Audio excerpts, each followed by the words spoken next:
I don't refer to myself as an artist. That's the first instance. I regard myself as a painter.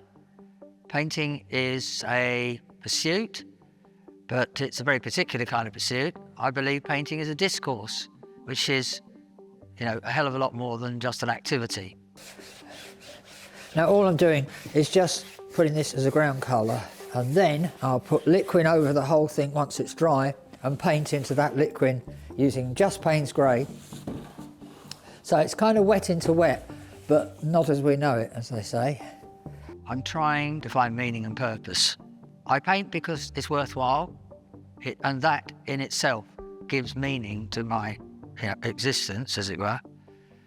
But more recently, I found that I've been able to tie together my fascination with creativity and class and embrace that in my work without it seeming overly didactic or painfully obvious. And the way I've done that is by allowing myself to paint about and work with people who I regard as creatives.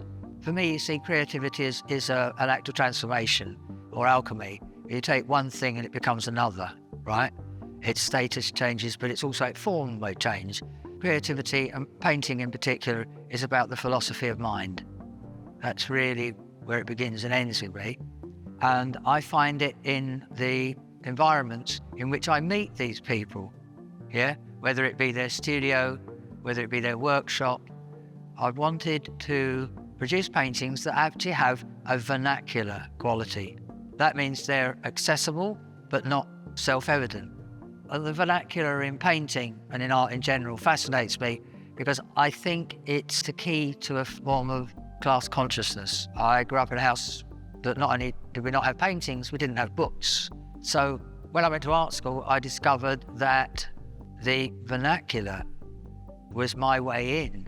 The thing that fascinated me about this was the way it was lit, because obviously with fluorescent strips at close quarters, all of these things take on a kind of an appearance that is actually, in a funny sort of sense, theatrical. And that's what added to this idea of it being more like a stage set, in my mind, than anything else. I'm also very mindful of the fact that there is a world of difference between painting and illustration. Illustration is reliant upon determinism. If you want to know how to fix or change a tyre, you go to an illustrator. Nobody in their right mind goes to painting expecting to be informed. One is deterministic and the other is indeterminate. And I'm fascinated by objects that cause contemplation and reflection, and that's why I still paint. It's kind of combining my knowledge of art history and my existence, if you like, the synthesis of those two propositions, for want of a better word. I never bought into the idea of authenticity through expressionist rhetoric. And it's the same with surrealism as well. Totally kind of transparently device-driven. It's when things are 1 degree out of kilter that it's truly disturbing. But if a giraffe's on fire, it was a willful act of surrealism, and you think, here we go again, Very charming. When I won the John Moores, the noise in the room that night, the euphoria, the confusion, and the emotions were so mixed that night, I couldn't really think straight. I was thinking, when the row dies down, I'll phone my wife and tell her I've won, right? Because she didn't come with me because I thought, we're going to be at a hotel and blah, blah, cost, and I'll probably it won't happen because I've been shortlisted twice before. Anyway, so at about 7:30, I gave her a call. I said, hey, guess what? And she said, I know.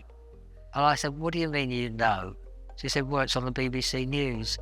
And you know the expression, to have your thunder stolen? I'm one of those people who believes that imposter syndrome is a very positive and highly motivating psychology. And I think I've had it in spades. But when it comes along, it's quite overwhelming, that kind of affirmation. I mean, I'm 75, for goodness sake. And this is one of the biggest things that's ever happened to me.